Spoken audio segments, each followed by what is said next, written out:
सभी बच्चों को 2024 की बहुत बहुत शुभकामनाएं।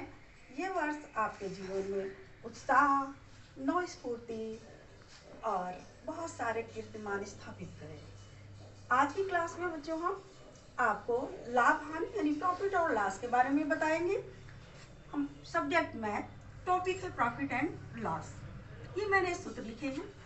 क्रय मूल्य, अगर क्रय मूल्य से विक्रय मूल्य बड़ा होता है तो लाभ हो जाता है, और अगर क्रय मूल्य छोटा होता है यानी कम होता है और विक्रय मूल्य ज्यादा होता है तो क्रय मूल्य जब बड़ा हो जाएगा और विक्रय मूल्य छोटा हो जाएगा तो हानि हो जाएगी।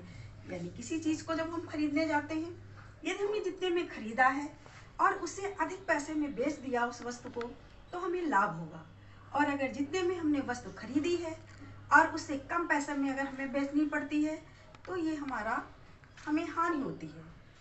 जिस भाव में हम वस्तु को खरीदते हैं वो वस्तु का क्रय मूल्य कहलाता है, और जिस कीमत पे हम वस्तु को बेचते हैं वो वस्तु का विक्रय मूल्य कहलाता है।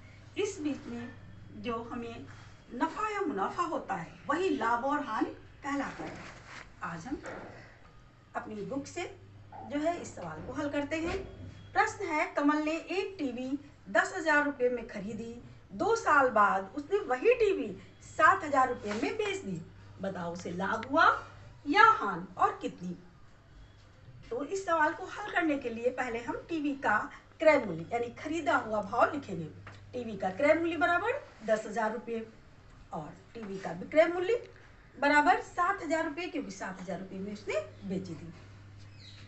सवाल को देखते हुए हमें पता चल रहा है 10,000 में खरीदी गई थी टीवी और 7,000 यानी कम में बिकी है, यानी ये हमें हानि शो कर रही है। हानि का सूत्र लिखते हैं, विक्रय मूल्य में से क्रय मूल्य घटा देते हैं, जो आएगा उतनी ही हानि होगी।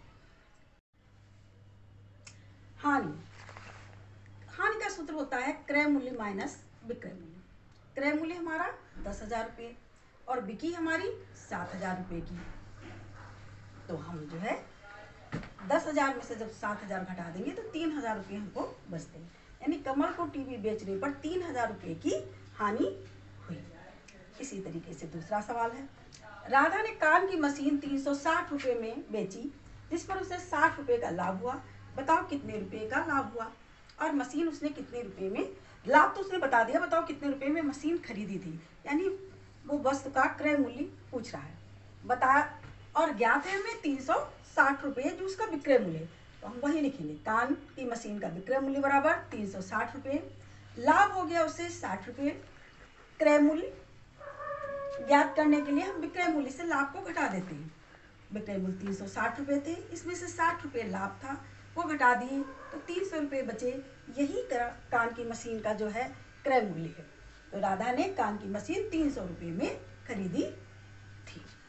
इस तरीके से बच्चों आपको ये सवाल बहुत आसानी से समझ में आ जाएंगे। इन सवालों में अगर आपको कोई प्रॉब्लम आ रही है तो आप इसे बार बार रिवर्स करके देखिएगा, आपको समझ में आ जाएंगे। और अगर कोई समस्या आ रही है तो आप कमेंट करके मुझसे पूछ लीजिएगा, उसका सलूशन आपको मिलेगा।